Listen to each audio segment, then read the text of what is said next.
तो शुरू करते हैं आज का ब्लॉग। तो आज का जो मेरा टॉपिक है वो आपने जैसे कि थंबनेल पे देख ही लिया होगा कि मेरी 2 बेटियां हैं। तो मेरा दोनों बेटियों के टाइम का एक्सपीरियंस मैं आप लोगों के साथ आज शेयर करूंगी। तो होप जो भी लेडीज़ इस समय प्रेग्नेंट हैं, फर्स्ट टाइम सेकंड टाइम, तो दोनों टाइम पे रहता ही है क्यूरियोसिटी जानने का। और स्पेशली जो मदर्स हैं, है ना, जिन्हें बेबी होने वाले हैं, उनको तो रहता ही है कि यार मेरे को बेबी है, बेबी गर्ल है, बेबी बॉय है, जो भी है, तो थोड़ी क्यूरियोसिटी रहती है जानने की। तो जो मेरा एक्सपीरियंस है उसके बेसिस पे मैं आप लोगों को बताऊंगी कि मेरा दोनों बेटियों के टाइम पे मुझे कैसा फील हुआ था। तो वो ज़रूर एक्सपीरियंस आप लोगों के काम आने वाला है। तो हम शुरू करते हैं, ज़्यादा टाइम वेस्ट नहीं करेंगे। Okay, so let's start. तो सबसे पहली बात है morning sickness. Okay, morning sickness वाली बात है तो यस, मुझे मॉर्निंग सिकनेस थी। उसका एक रीज़न ये भी हो सकता है कि मुझे वॉमिटिंग भी काफ़ी होती थी। स्टार्टिंग के 3 मंथ तक तो मुझे काफ़ी वॉमिट होता था, मतलब कि कुछ भी मेरे पास खाने के ऑप्शन ना के बराबर थे। इस हद तक मुझे स्मेल और वॉमिट का प्रॉब्लम रहा था शुरुआत में। तो इसी से आप अंदाज़ा लगा लीजिए कि अगर ज़्यादा वॉमिटिंग होगी और हमारे पास खाने का ऑप्शन ना के बराबर है तो ऑब्वियस सी बात है वीकनेस रहेगी। तो सिकनेस भी वीकनेस भी सब रहती है। अगर मतलब मेरे हिसाब से अगर गर्ल आपने कंसीव की हुई है तो रहेगी, सिकनेस भी ज़्यादा रहेगी और स्मेलिंग रहेगा तो वीकनेस भी ज़्यादा रहेगी। ठीक है, तो मेरे को ये दोनों चीज़ें थी। स्मेल की तो इस हद तक थी कि मैं चावल के अलावा कुछ भी नहीं खा पाती थी। मतलब चावल के साथ सीधा या चटनी वगैरह कुछ भी ले लो, या सीधा चावल में थोड़ा नमक डाल के सिंपल से, इस हद तक नौबत आ गई थी कि और बाकी आटा वगैरह तो सोचना भी नहीं है। 5th मंथ लगने तक मुझे आटे वाली चीज़, 5th मंथ क्या, मैं तो 6-7 मंथ में भी आटे से स्मेल आती थी। तो आटे के साथ तो बहुत बड़ी दुश्मनी हो गई थी मेरी। आटा तो मैं बिल्कुल भी यूज़ नहीं करती थी। और कुछ भी इवन जो स्नैक्स वगैरह चीज़ें होती हैं और जो ये भी कुछ भी बाहर की चीज़ें, कुछ भी मीठा, मतलब कुछ भी अच्छा नहीं लगता था। ना खट्टा, ना मीठा, ना नमकीन, नथिंग, कुछ चीज़ें मुझे इंटरेस्ट नहीं था। ये 100% तो मैं भी गारंटी, कोई भी गारंटी नहीं दे सकता। सिर्फ हम अपना एक्सपीरियंस शेयर कर सकते हैं। तो मे बी आप लोगों के कुछ काम आ सके, आपकी थोड़ी बहुत क्यूरियोसिटी कम हो सके। ओके, और स्मेल मतलब कि इवन जंक फूड्स वगैरह जो चीज़ें होती हैं वो सब चीज़ों के भी मेरे को इंटरेस्ट नहीं था बिल्कुल भी। मुझे लास्ट लास्ट तक भी किसी भी चीज़ को लेके इंटरेस्ट नहीं हुआ था। सेकंड प्रेगनेंसी में तो मेरे को दोनों बेटियां हैं, तो मेरे को फर्स्ट टाइम पे भी ऐसा नहीं था कि किसी चीज़ को लेके क्यूरियोसिटी है, और सेकंड टाइम पे भी मुझे वैसा ही हुआ कि मुझे किसी भी चीज़ को लेके क्यूरियोसिटी नहीं थी। मतलब मैं खाने की बात कर रही हूँ इस समय। 5th मंथ के बाद मैं खाना नॉर्मल 3 टाइम का खाना मैंने 5th मंथ के बाद शुरू किया। उससे पहले मैं प्रॉपर 3 टाइम खाना नहीं खा पाती थी। जो अच्छा, अब उसके बाद नेक्स्ट जो चीज़ें होती हैं वो होता है कि हमारी पोजीशन, हमारी स्लीपिंग पोजीशन क्या रहती है। तो दोनों टाइम की बात, फर्स्ट टाइम जब मेरे को बेटी थी, सेकंड टाइम पे भी, तो दोनों के टाइम पे मेरी जो स्लीपिंग पोजीशन थी वो थी राइट पोजीशन। राइट साइड पे मेरे को कंफर्ट रहता था, राइट हैंड के साइड पे मैं सोती थी। मेरे को ज़्यादा कंफर्ट उसी साइड होता था। मैं कोशिश कितना करती थी कि लेफ़्ट की ओर मैं थोड़ा सो जाऊं, लेकिन ऐसा नहीं हो पाता था। मुझे राइट में ही कंफर्ट होता था, तो मैं राइट में ही सोई। ये करीबन 5 मंथ तक तो करीबन मेरे को राइट में रहता था कंफर्ट सोने में। फिर थोड़ा बहुत मैंने थोड़ी बहुत पोजीशन बाद में, उससे तो कोई फ़र्क पड़ता नहीं, शुरुआत का ही रहता है। शुरुआती मंथ्स में ही वैसे भी डिसाइड हो ही जाता है क्या है। स्लीपिंग पोजीशन था जो राइट साइड है।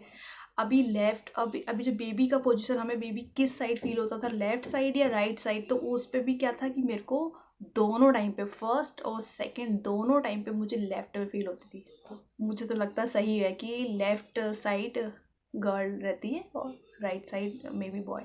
तो मेरे को दोनों टाइम पे जो था वो लेफ्ट में ही थी, मेरी बड़ी बेटी भी और छोटी वाली बेटी भी। तो बड़ी बेटी तो मेरी ब्रीच थी, ब्रीच मतलब वो उल्टी थी पेट में, तो वो 9 मंथ तक भी सीधी नहीं हुई थी। फिर मेरे को इसीलिए फर्स्ट सीज़र हुआ था कि मेरे को ब्रीच थी, और सेकंड टाइम पे तो फिर मैंने सीज़र ही प्रेफरेंस किया कि ओके ठीक है, अभी फर्स्ट हुआ तो सेकंड भी वही ठीक रहता है। नेक्स्ट जो वो लीनिया नेग्रा लाइन होती है ना, जो ब्लैक सी लाइन पड़ जाती है हमारे पेट पे, एक लीनिया नेग्रा बोलते हैं उस लाइन को। तो वो वाली लाइन बोलते हैं कि अगर टेढ़ी है तो, टेढ़ी और सीधे का कॉन्सेप्ट रहता है, तो सीधे में बोलते हैं बॉय और टेढ़ी में गर्ल बोलते हैं। तो मेरे साथ भी वैसा ही था, मेरे को लाइन जो थी वो टेढ़ी थी। मुझे ऐसा लगता है कि अगर लाइन टेढ़ी है तो आप इसे थोड़ा बहुत अंदाज़ा लगा सकते हैं। ये जस्ट फॉर इसको फ़न लीजिएगा, कोई सीरियस वाली बात नहीं है, क्योंकि I am mother of 2 daughters and very happy. तो ऐसा भी नहीं है कि ठीक है, लेकिन हाँ ये है कि क्यूरियोसिटी रहती है। तो मैंने भी सोचा कि ठीक है, मैं भी देखा करती थी यूट्यूब पे, देखती थी कि हाँ सिम्टम्स वगैरह तो सभी लोगों को रहता है, सभी लोग देखते होंगे। तो मैंने हो ज़रूरी नहीं है कि मेरी सब बात सही निकले, क्योंकि सबके साथ सबके अपने सिम्टम्स अलग अलग होते हैं। तो कोई ज़रूरी नहीं है कि सबके साथ अगर ये सिम्टम्स होंगे तो उसका यही जेंडर रहेगा, ऐसा कोई ज़रूरी नहीं है। लेकिन फिर भी मेरे को दोनों टाइम पे ऐसा था, तो मे बी। अच्छा, एक होता है यूरिन का कलर, कि अगर डार्क है और लाइट है, इस टाइप से रहता है ना, डार्क येलो है और या एक नॉर्मल कलर है यूरिन का। तो उसमें मेरे को फर्स्ट के टाइम पे तो इतना इतना सब कुछ पता भी नहीं था और इतना सब कुछ ध्यान भी नहीं दिया, है ना। तब इतना ज़्यादा यूट्यूब वगैरह में देखा भी नहीं था कि क्या है, क्यों है, क्या होने वाला है।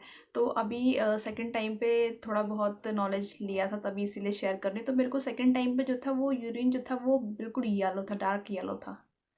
तो अभी फर्स्ट का तो पता नहीं, तो इसमें तो मैं कुछ नहीं बोल सकती कि हाँ दोनों टाइम पे था। तो इस पर एक ही टाइम का पता है, तो एक ही टाइम का मैं बता रही हूँ आप लोगों को कि डार्क येलो था। लास्ट तक भी डार्क येलो ही रहता था। ओके। मूड स्विंग तो यार हो ही जाना है, वो तो अभी बेबी है अपने अंदर, तो होना ही है, क्योंकि कई तरह से अनकंफर्ट हो जाता है लास्ट होते होते। तो अब मूड स्विंग तो बनता ही है होना, वो तो कुछ बहुत बड़ा वो नहीं है। ब्रेस्ट भी मुझे लेफ्ट साइड वाला ही हैवी था, हो गया था, मतलब लेफ्ट साइड में भी हैवीनेस हो गई थी।